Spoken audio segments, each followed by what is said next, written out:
sports are really important vehicles for relationships. We have purpose. We have a why. We bring people together. We connect. I feel like God is our greatest supporter and our greatest coach. Welcome to Rabbi on the Sidelines. This is Rabbi Erez Sherman from Sinai Temple in Los Angeles, the show where we speak about the intersection of sports and faith. Before we begin to introduce our guest, David Wiseman, the founder of the social media platform Follow Team Israel, we have to take a moment to recall the murders of two Jews, Yaron Lashinsky and Sarah Milgram, who were murdered in an anti-Semitic terrorist attack outside of the Capitol Museum in Washington, D.C. at an American Jewish Committee event, simply because they were Jews. Again, in this moment where we speak about something that's ordinary, we also are going to speak about some things that are sacred, and that, of course, is the lives of the Jewish people. And so we think of their memories, and we pray for the comfort of their lives to be a blessing for all of us. For that, we say Amen. This week, we are joined by David Wiseman. We're going to bring him in right here. David, it's good to see you live from Jerusalem, who is the founder of Follow Team Israel. If you don't follow them on Facebook, 121,000 followers. On Instagram, around 20,000 followers or so. And they share the stories of Israelis and Jews around the world, specifically in the sports world. I had the opportunity to work with David, not just through the sports world, but also as a fellow member of the Voice of the People Council from President Isaac Herzog. We spent a week together in Haifa. And my favorite part about David is when you ask him where he goes to shul. Where is his synagogue? It's none other than the Kotel. I have a question. What is the membership dues at that synagogue at the Kotel? That's a great question. I have to find out. Priceless, David. Priceless. So it's so good to have you, David. And first, tell us how is everything in Jerusalem? Just in these days, what's the feeling on the ground? Yeah, I mean, have to echo your thoughts that you said at the start. It's very sad, and it's a good, unfortunate reminder that sometimes we look at sport as life or death, but really it's just trivial nonsense compared to what is real life and death. And unfortunately for us as a people, sport, as we saw at the Munich Olympics, is also intertwined with life and death. We can never really escape this, and our athletes just have to bear this label, with a far greater burden than just worrying about their own performance, unlike the athletes from any other country. So actually, let's start there, because I know we sort of talked about the questions that we were going to ask, but you did mention the Olympics, and you mentioned when it's Jewish and Israeli, we have to deal with a totally different set of complications, restrictions, just live a different life when we're competing on that level. Just 2 weeks ago, I had the opportunity here to host Yael Arad, the head of Israel's Olympic Committee, looking towards 2028. And so even though there are those complications, there's Munich. We were just talking to my family last night about the September 5th Munich massacre. But what is the opposite when you see a guy like Peter Palchik and what he's doing for the world, Yael Arad, what he's doing for the world, and Follow Team Israel, what they're doing for the world? And so take it the other way. What does Jews and Israelis being involved in the sports world do to make this world a better place? Yeah, that's a great question. Although I will be pedantic and say, actually, 2026 Olympics. We can't forget our Winter Olympians. Yes. Sorry, I'm 2028. I'm doing LA, so we'll get to 2026. They shine a light in the world. I think, as we just saw last week with the Eurovision, Israel just wants to be a regular country and be on that stage and, compete like everyone else. And we love the ability just to sort of represent and hold our own.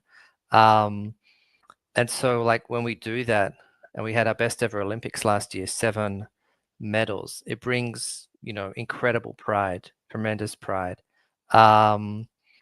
As we do across all those sort of endeavors, whether it's like Nobel Prizes or science or even math Olympiads or things like that, I think we just want to, this is part of our tikkun olam, right? To be the best we can and to bring as much light into the world as we can, and that, I think also with the athletes, they just want to compete, they just want to do their things. It's interesting, like with the media, right? When they don't have anything better to ask the athlete. I mean, it's not just like an Israel thing, it's like across the board. Like they'll ask athletes, what do you think about this, what do you think about that, where it has nothing to do with the sport per se. So obviously this happens to our athletes as well, and they just want to compete. So it's hard for them with all this added pressure. And some of them excel under that, and some of them, it affects them adversely. But this is our lot. It's been our lot for thousands of years. It's what part of our challenge of being the chosen people. And so I want to take us through 3 different journeys of your own life: personal sports journey, personal faith journey, and personal Israel journey. Because as we hear from your beautiful LA accent, that you're not from Jerusalem, but you're from the land down under in Australia. So what does sports look like in Australia? It's often something that the Americans and the West don't often think about. Tell us your personal sports journey. We don't go from Kodesh to Chol, we go Chol to Kodesh. So we'll start with the Chol. So that's a great question. I think, it's interesting because, in Australia, we're sort of far away from the rest of the world, but we're also exposed because of the multicultural aspect. We're exposed to a lot of different things. So you have got like the local sports, like 2 types of rugby, Australian football and cricket. And then you have, things again like soccer and tennis and whatnot. And then, we've exported a lot of athletes all over the world, right? To like the NBA and to the NFL and the baseball and everywhere. And so the thing is that sort of American sports Americans don't necessarily appreciate is like when the NBA finals are on, like that makes news all over the world, right? So we're naturally going to follow it as well, Michael Jordan, LeBron, etc. It's not like they're going to talk in America and report on some local league in Europe, right? It doesn't go the other way. So you guys are basically shut off just to your American sports, and so we're just exposed to a lot of things, and then you're like, okay, this is cool. This is another sport. This is interesting, and you see it and you appreciate it. You see how different sports have different skill sets and whatnot, and the way they sort of intermingle with each other. And then like if you're a football fan, right, you may not, when I say football I mean soccer. If you're a soccer fan, you might not just like, okay, one team. You might say, okay, there's leagues all over Europe and I'm going to have a favorite team in all of them, right? So I'm going to have 10 teams there, I'm going to have an NFL team, so on and so forth. And so you just sort of start following all these things. And also Australia's had like a very strong and partisan representation at the Olympics, has hosted it twice. We'll be hosting it a 3rd time. We'll be doing the Summer Olympics after LA. Oh, nice. And so, because the climate, which is very sort of outdoorsy, and because it's a big country and a lot of space, a lot of facilities, a lot of swimming pools and tennis courts, it's just conducive to being outside and being active, and whatnot. And so because of that, like, it's just natural that you sort of start following it and talking about it. Also it was, different being a kid in the 80s. I think it was a very great time for following sport, because it was at a point where it was sort of like going, like just starting to go professional and whatnot, but there wasn't like an oversaturation. And so you got the best of both worlds. So it was a great time. The next question was personal faith. Well, so actually, let's talk about what was your knowledge of sports in Israel growing up in Australia, right? Growing up, at least in U.S., it was basically Maccabi Tel Aviv. You never really thought of Israeli Olympians, right? Yellow wasn't on the scene. So knowledge of sports in Israel, and then let's take your journey to actually landing in the land of Israel and making your life there. So this is actually a crazy question, geopolitical question with a quirk of history that I'm not even sure that you appreciate. And why do I say that?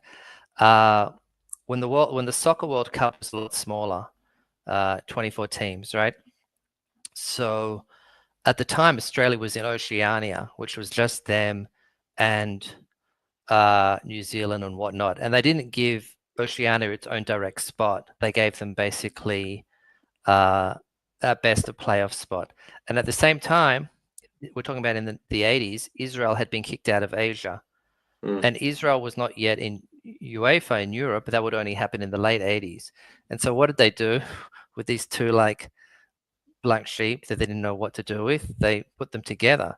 Oh, So no it way. actually, for Soccer World Cup qualifying, Israel would play Australia.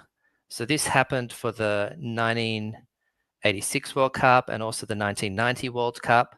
I think it was just those two World Cups, and it was always this classical question, Shaila, if you like. Who do you support? Do you support Australia? Do you support Israel? And it would sort of be this litmus test for a person's sort of sense of Judaism and whatnot. So it was a real quirk. But what's ironic about all this is that Australia left there and they moved into Asia, and Palestine is also in Asia. So, and that's where Israel originally was. And so they were actually correct for having them play together. It was just in a roundabout way.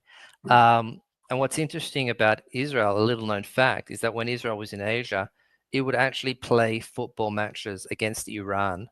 Not only that, it played football matches in Tehran against Iran. You know, that's how different the world was. I mean, if you just to even suggest that for 1 second, you'd be like, wait, how is this even possible? Now you have Iran literally turning their backs and even forfeiting matches if Israel's going to be on the mat. Yeah. But in terms of knowledge, like Israel in the 80s actually was like really punching above their weight in terms of tennis. So we had like Shlomo Glickstein and Amos Mansdorf, guys like that. And whenever they would, you know, play on the ATP or come to come to Australia, that was obviously a sense of great pride. Other than that, you know, we'd look for them at the Olympics, but, you know, in the 80s, they weren't very successful. It wasn't until 1992 when your guest, Yael Arad, won Israel's first Olympic medal in 1992. So it was just, it was very rudimentary. Also remember back then the world was an incredibly significantly bigger place. Exactly. And, you know, getting news to and from Israel was a lot harder. If I could just tell you, you and the listeners a story that when I was in Israel for the year in the early 90s, right? So getting the sports scores from Australia, you may as well like put a message in a bottle, you know, or a carrier pigeon, right? It'd be that effective. So what we would normally do is we would like speak to the operator in Australia. You know, they even, because they had payphones, so we're using the payphones and find out from them what was going on. With it was different. What was that called? The coin, not the Bezek coin. The yeah, the Asimon. Asimon, exactly. Yeah, so that was interesting. Like it was hard to get your sports scores back then, and that was, I think for many, like that was an obstacle for making Aliyah. You know, being shut off from their favorite teams and whatnot. So take us through your Aliyah journey. At what point did you realize, you know, obviously you had the Zionist feel in you, but at what moment did you realize, you know what, I'm going to make my adult life in Israel and specifically in Jerusalem? So I met someone online who was living here, and that's what was the catalyst that brought me to Israel. So she was living here, and that was that. Yeah. Beautiful. So Shirach was there. So let's dive into Follow Team Israel. This is not your full-time profession, but it's a passion that, as I gotten to know you over this last year, could be a full-time profession. And I would love to join that team one day. So why start something like this? I mean, you are a encyclopedia of knowledge, of stories that we all should know, not just the El Arads, and believe me, those are important. But I go on your site every single day to learn something new and be inspired. So how do you start something called Follow Team Israel? And then how do you soon get 120,000 followers, which for a Jewish Israeli site is a pretty large following. Yeah, so that's a great question. I think like all good projects, it didn't happen by design. It happened organically. And the way it started was ahead of the 2012 Olympics in London. So 13 years ago now. Basically with myself and a friend, we were saying, okay, what do you know about the team going to London, right? Because the thing is, it's not an Israel thing, it's a global thing that basically 95% of the sports that are played in the Summer Olympics, no one cares about, no one talks about for 3 years and 50 weeks, right? No one's talking about table tennis, skateboarding, badminton, et cetera, weightlifting, wrestling, right? And then suddenly what happens is that 2 weeks beforehand, we're like, okay, we're going to make a big deal about these athletes. You know, we have a long jumper and a discus thrower, and then we're going to report on them during the Olympics. Okay, they came 10th, and then it's going to be see you in 4 years. Right. Sababa. And so but the thing is, what the page basically just started like, okay, we're going to start covering the 2012 Olympics, and basically from that it was like, let's keep it going and going. So the interesting story about it is that after 5 years, so at the end of 2017, the page on Facebook only had 5,000 followers. And I remember looking at the end of 2017 and saying, wow, what's with this? It's like a joke. If it was like a sports team, might be like the Sacramento Kings or something. No offense. And then at the end of, so then that was the end of 2017, and I looked just for 2017, right, from January 1 to December 31, we grew by a total of 100 followers. I'm like, gee whiz, this is pretty miserable. But little did I know that 6 weeks later, we'd have our first piece of viral content. And what happened? Something I touched on earlier-ish. Of all things, the 2018 Winter Olympics, we had a clip of an ice skater that, even though the page had 5,000 followers, this clip that's still on the page, you can still see it, was liked 6,000 times. And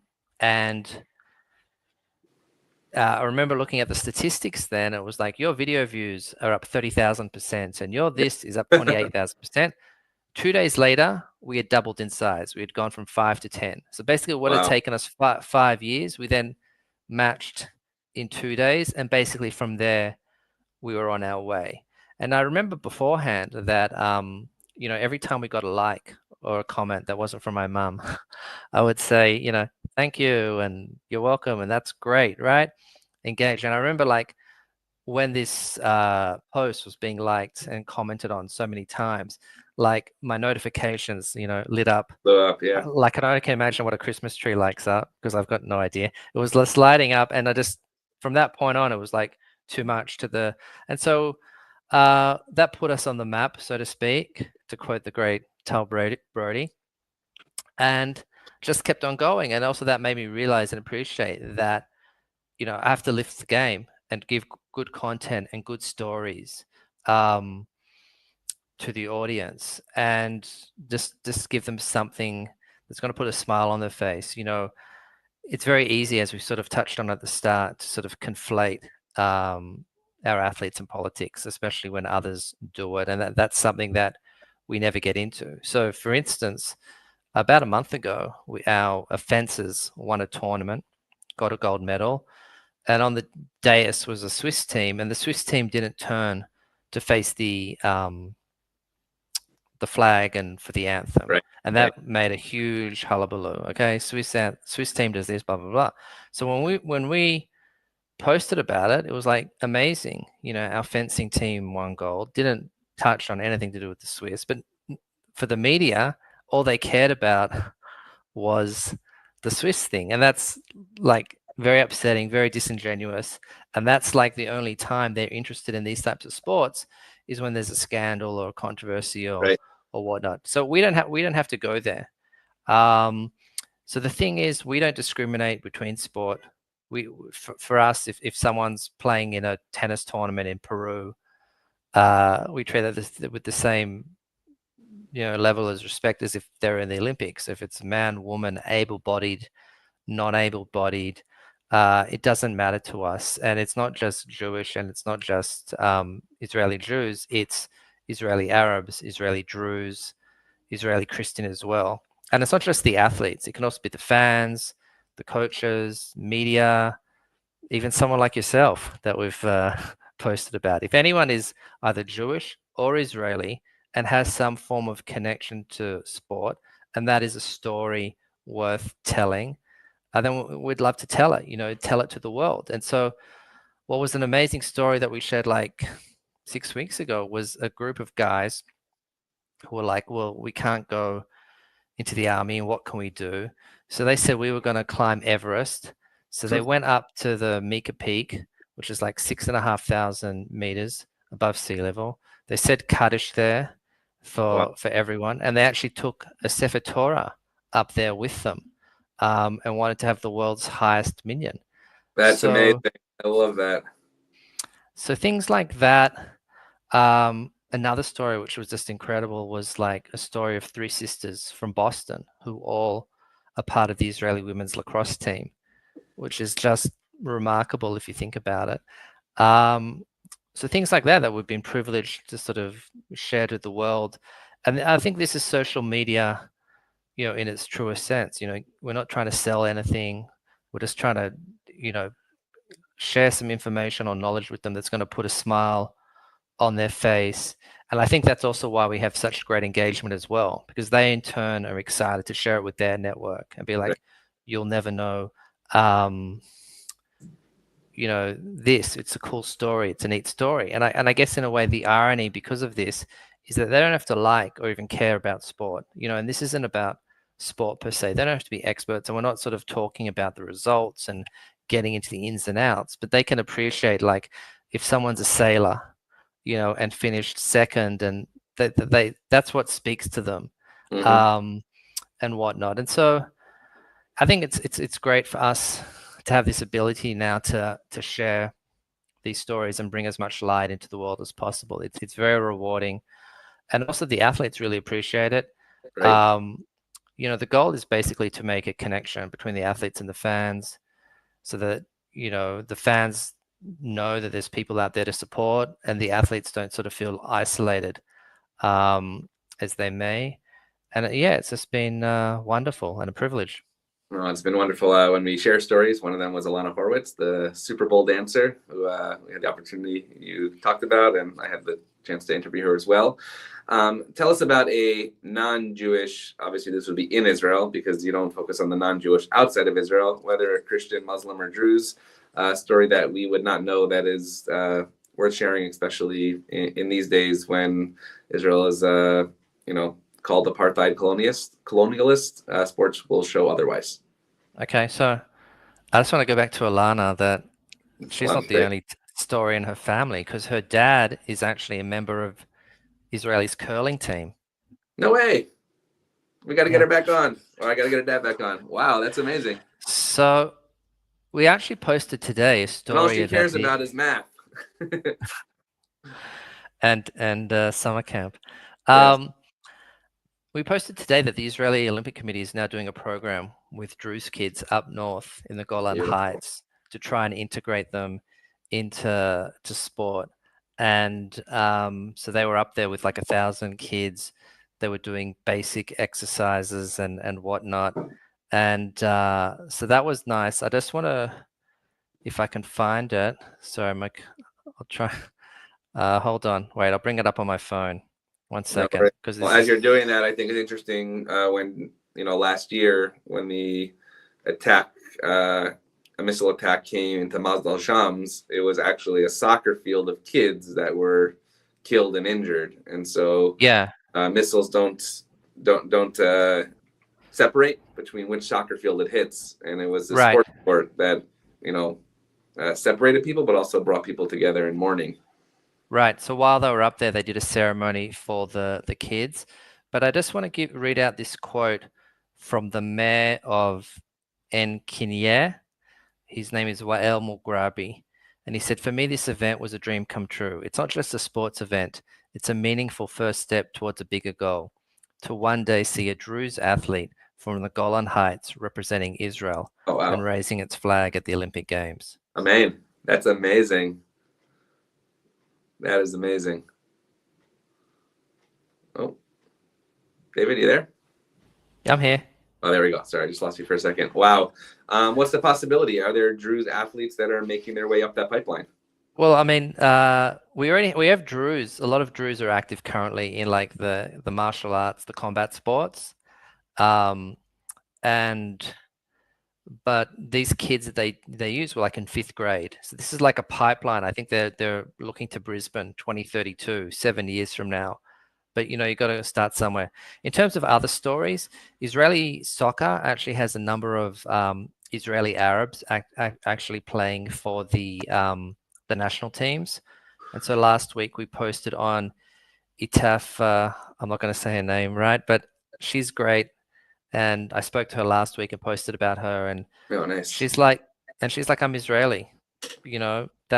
That's it. Like, there's no other label that you require. And so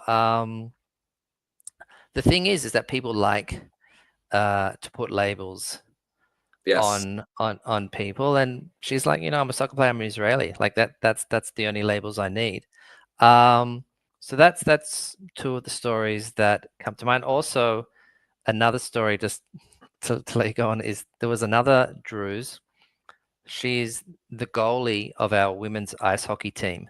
Oh, nice. Which is remarkable for so many different reasons. That we have a women's ice hockey team, and that she's playing for it and whatnot. So she's also remarkable. And when you speak to these people, they have such a love of Israel. It's just unrequited love, and for them, it's just a huge honor and privilege, as the mayor said, just to represent Israel. And these are the stories that you don't hear because like the media don't want to tell them. So it's very important in that regard to let the world know. And so when you look at your audience of 120,000 and the 20,000 on Instagram, I'm not sure if you have the statistics. I'm not sure how they break that down, but it's great to tell me about these stories. But is there, or do you know what part of this audience is, from different countries, Jewish, non-Jewish? Because like I said, I can tell my synagogue every day and I'm Yisrael Chai. But when you're telling somebody from any other country that's never met an Israeli, never met a Jew, and saw the Israeli female goalie as a Druze in this land of Israel, didn't know it exists, who is your target audience, and is that target working? There's no target audience, right? It's just whoever is receptive to the content. Unfortunately, because of a page of our size, as you can imagine, the amount of hateful comments and whatnot is ridiculous. What do you do? Well, I mean, like I said, because at the point we are now, where we get so much engagement, it can be hard to police, unfortunately. So, for instance, like we consider, like, as I was brought up in, competition and whatnot, like, so Eurovision is part of our jurisdiction. So last week was reporting on it. So when we did the post on Thursday night, when she won the advanced from the semifinals to the final. To Yuval Raphael, who got second place in Europe, just for people who haven't followed that. Yes. Yeah. So the post was basically like they had a video, a clip, a 27 clip, when they basically had her and 2 other countries and saying which of those 3 countries was going to be advancing to the final. It was her. So posted that and said like, Yuval Raphael advances to the final. See you Saturday night. So that post was liked 10,000 times. Shared 1,000 times and got so many comments. And as you can imagine, all the comments and whatnot, it's probably the most sort of disappointing thing about it is a lot of them now are like fake or trolls. Like they're not even real people. Exactly. It's AI just doing it. And the thing is, it doesn't bother me per se, but if it bothers the genuine people who come to the page and don't come looking for that stuff, like I said, they just want to see something, an escape from all of that. They don't want to come to the page to get it, more of it. Then it's upsetting. So I do my best to block them and whatnot. But really, it's for anyone. Like, I don't know how the algorithm works and how it comes up in the feed. I know that because of the strength of the page, right? What's interesting is that if we post about someone and then you Google them, like the Facebook post or the Instagram post could show Nice. up on page one just because of us now, and sort of like Google is really on top of our content now and might sort of like even index it, pretty quickly. Beautiful. But like I said, I'm not worried about like virality and anything like that. Like, we just do it. It's just, like I said, underpinned by love of three things: Judaism, sport, and Israel. Mhm. And sort of the thing is like, we're just scratching at the surface. There's probably so many other stories out there, but it's hard. And also, I don't want to bombard people. I think that, like, unless it's the Olympics, where basically we do live coverage, like live Nice. blogging, basically, on a regular day, I only want to post like maybe 2 to 4 times a day, just not to sort of like bombard people. Right. I think you have to be respectful of that. Tircha de Tzibura. As we say, it's you don't want to bother the congregation. And so we'll talk about the Olympics in just a moment, but I know you're going to be pretty busy this summer with the Maccabiah Games. And it's completely opposite of the Olympics, where you're exporting Israel to the rest of the world, and here you're importing to Israel the Jews, specifically in sports. We're a supporter of the Maccabiah basketball team, Donna Orender, who's the head of that team. If you haven't met her, I'd love to introduce you to her. Head of the Maccabi elective, former commissioner of the WNBA, an amazing leader in the Jewish community. We just adopted one of their players, actually, Mariah Elohim. She's going to be visiting Sinai Temple next week. Oh, wow. Yep, she'll player at Fresno State. Her dad is Josh Elohim, a former college basketball player as well. So what's that going to be like, and how are you going to find? What stories are you looking to find from either kids or adults who have never been to Israel before? Obviously, the experience of going to Israel literally still during wartime. Yeah. How are you preparing for this Maccabee experience, the first one that's post 10/7?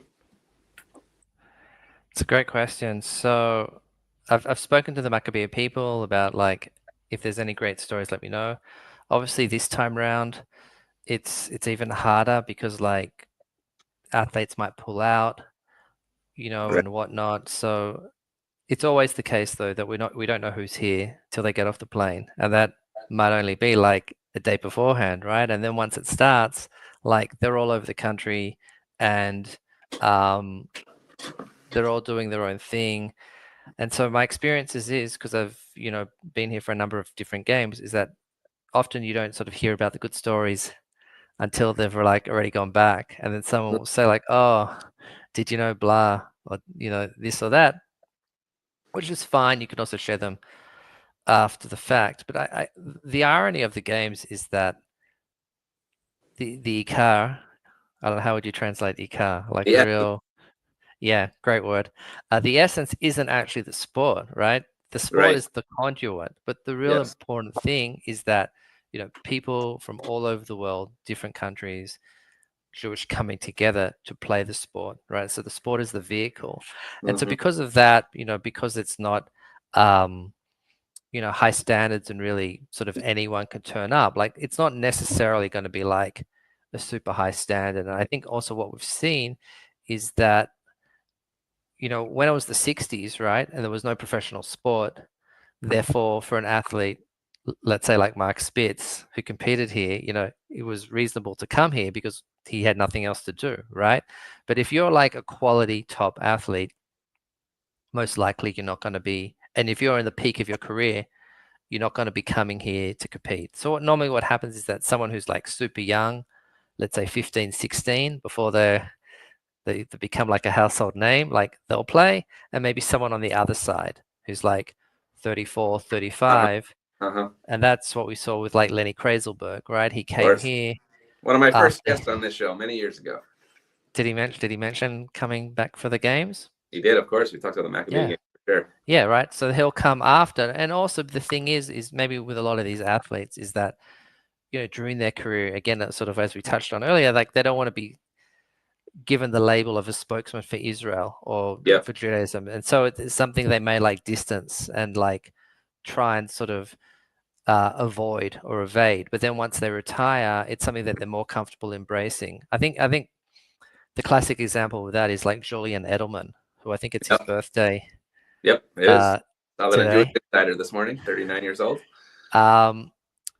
That was something I think that he wasn't interested in exploring while he was playing, but now that he's retired, he's very happy to sort of embrace it, which again, I don't judge. I think it's great, whatever you're comfortable with. It's just a reality. But if you look at like Bruce Pearl, when I interviewed him, he actually said he didn't go to Israel. He was supposed to go in 1982 after graduating Boston College, and then he started getting job after job, and you have to work way up the coaching ladder. And not until he begged to be the coach, and it was his first time in Israel ever in 2009. Only after he was given that opportunity. And of course, who was his point guard? It was Todd Golden, who wins the Final Four this year. Obviously, John Shire was on that team. So it's pretty neat how even though they might not come in the prime of their careers, the before after makes a huge difference in terms of being involved in the movement, if you wish, for intersection of sports, faith, and Israel. Definitely. And just before the games, it's going to be an induction ceremony for the International Jewish Yes. Sports Hall of Fame, something that I'm now involved with as a historian. And that's also great. It's being rebooted. And I think it's important that a lot of the stories that kids may not necessarily know about, because we're talking like there's already like 500 people in the hall that they get to know about and appreciate and learn. Again, like we spoke about Mark Spitz, like kids today just lives probably down the street know, from here, Mark Spitz. Yes. wouldn't know who he is, and athletes like that. So I think it's important that in order to sort of embrace we have to embrace the past in order sort of move on in the future. And so I want to ask two more questions. The first is, let's go to the Olympics. We have the Winter Olympics coming up, and then LA. So sitting here in LA, who should I be focusing on now that's coming up that we are going to embrace? Obviously, you have the Peter Palchiks. You have flag football that's hoping to make it here. I'm friendly with the girls coach, Alyssa Zagoskin. The men's team is actually going to be out here in a couple of weeks. So if you're out here, you can actually see them practice and scrimmage as well. Right. So what should we be looking for in 2028 and then back up to the Winter Olympics? That'll be first. So they just announced this week that NFL players are going to be in the flag football. So really, I think so. Yeah. So it's going to be even that's harder. amazing. Yeah, but there's only like 6 teams per men and women, so it's going to be 5 plus the US. It's going to be very, very hard. And I don't know what the deal with baseball is. If there's baseball, again, our guys qualified last time. It'd be great for them to do it again. It's a great question. We just had Nate Fish on last week, manager of the baseball team, and now created Israel Baseball America. It's fascinating how the pendulum switches in terms of where the focus of the sport is, where it was Israel, but now they're bringing it back here so that you can bring kids over there. It's fascinating. If you look where we're strong historically, it's like sort of sailing with like specifically windsurfing. So we won men's gold, women's silver in Paris, rhythmic gymnastics. We won group silver, and that was also the individual that Illinois Ashram won gold in Tokyo, and then also the judo. We've had some turmoil with the judo.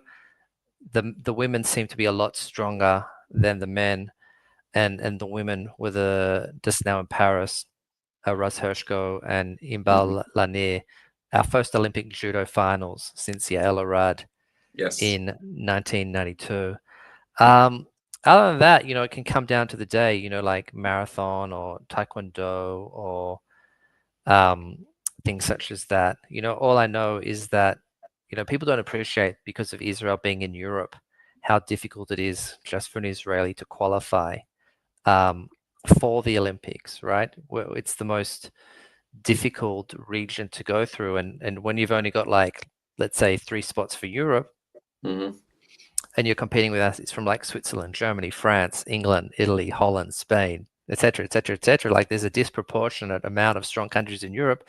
Just for them to get in is really incredible, right? And thereafter, it's a bonus, and Right. so they have to be great. Yeah, I mean, I just want to see them there, and then, like I said, it really comes down to the day.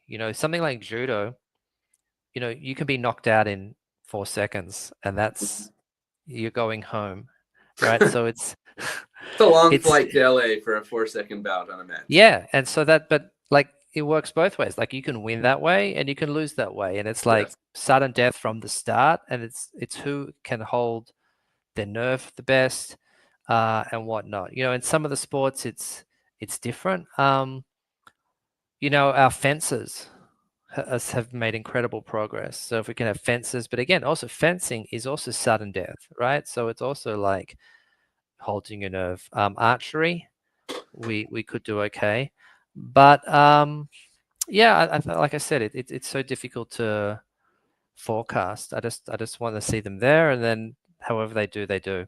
Well, I know we want to see them there, but we hopefully want to see you here in LA as well, as a journalist and as a follow Team Israel, and also as a member of the extended Sinai Temple community as well. So the last question I want to ask is something that we've both taken part of over this last year, and that's the voice of the people. That President Herzog has put together 150 Jewish leaders, 50 from the United States or North America, 50 from Israel, and 50 from the rest of the world. I know the rest of the world doesn't like that title, the rest of the world, but we were all very unique people in a room, trying to use something as, like you said, a sports as a vehicle to realize that we have a lot more similarities than we do differences. What's a lesson that you've taken away from the voice of the people that we can share with the rest of the world that we are doing here together, that we can hopefully make a brighter day tomorrow than what we saw last night? Yeah, first of all, I would just say it was really humbling experience to be in that room, with so many, incredible people. Mm-hmm. And that's an attitude that I've taken since then as well. I think, in terms of that and in terms of sport, it just comes down to sort of like recognizing and appreciating what your role is, and just sort of like contributing sort of the best that you can. And I think we see with like sports teams, they break down because, one person has one role but wants to do a different role, Mm-hmm. or doesn't want to do their role. And the thing is that with team sports, really, you need everyone rowing together, to move forward. And if there's any form of like ego that sort of whether the individual is put ahead of the team, it's going to break down. And so I think that's important, that you really have to be selfless, and you just have to be, willing to contribute, and you see that as an honor, as opposed to saying like, Yeah. I want more and whatnot. And I think it's interesting also, like when you see like the way that the media, right, likes to project sport, like it's like a team is like two superstars, and then like the rest are like no names invisible, right? But the Mm-hmm. reality is like without those other guys, Yep. right, the team would never work. And so we like to sort of focus on the superstars, but it's not the reality. I mean, unfortunately, it's not Pasha Korach, because it would be very apt if it was. But yeah, I think, we just got to say like, what can I give? What can I contribute? And I'm not doing this for any other reason, just to just do it. I don't need to be thanked. I'm Right. not doing it to be honored or rewarded, right? I'm just doing it. And I think it's also, you see it with sport, like the true salt of the earth people who are like the volunteers who put out the time, or the parents who drive the kids, or the people at the grounds. If it's like when it's amateur, like open up, or they're scoring, or they're referees or umpires, right? The fact that they're doing that, devoting their time to allow the sport to happen, that's important. You can never sort of take that for granted. And I think um, otherwise, when you have the disease of like me, it spreads, and then it sort of takes everything in its way. So I think really, it's about like, what can I give? what can I bring to the table? What can I contribute? Not because I need anything in return. I think also we learned that like if you chase after honor, it's going to run away from you. You know, Yeah. if you just do something because you like doing it, because it's the right thing to do, then you'll get whatever you deserve in the end, and you don't have to sort of push for it. And I think also that like in this time we live in, you know, since October 7th, it brings like the best and the worst out of people, right? So some people, you hear stories when it's really bad, and some people, like those who sort of are under the radar, just doing incredible chesed, incredible tzedakah, and again, like they want to be anonymous, and they don't want anyone to know about it. They just want to do it, take care of people, look after people, and that warms you, that warms your heart, you know, when you actually hear about those stories. They're so beautiful. And I think, you know, like what you guys did, like bringing the kids over to Thank you. LA to play basketball, you know, something like as simple as that, like how meaningful it is, how significant it is to those kids' lives, to give them like Yeah. a tiny sense of normalcy. It's so beautiful, and it's not like rah rah rah, you know, this is what we're doing. It's sort of like, yeah, we're going to do it, we're going to take care. And so I think, you know, I think I see a lot of similarities like between life and between sport in terms of like best practice, you know, in terms of like how to be successful, how to operate.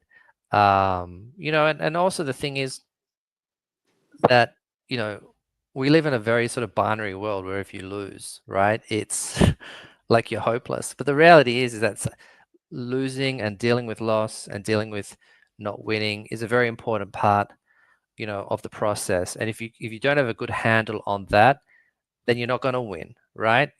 Right. You have to be able to navigate that. And so there's not going to be anyone who like ever wins a medal or ever wins a championship who like goes perfect.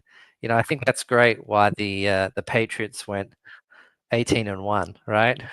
Because, you know, it was like that's the way it is. And you know, there's often a time where a team's having a really great season, right? And then they'll lose a game and they'll say like, this is great, you know, this is actually good for us, Exactly. because in the long run, you know, it's an insignificant loss, but otherwise, if you know, so I think that's also important, that dealing with adversity, dealing with setbacks, it's very important for your bitachon and for your emunah, that, you know, sometimes Hashem does, I mean, we think Hashem does things and we don't understand why. And it can be very difficult to, with our emunah, to understand, and we have to sort of process it.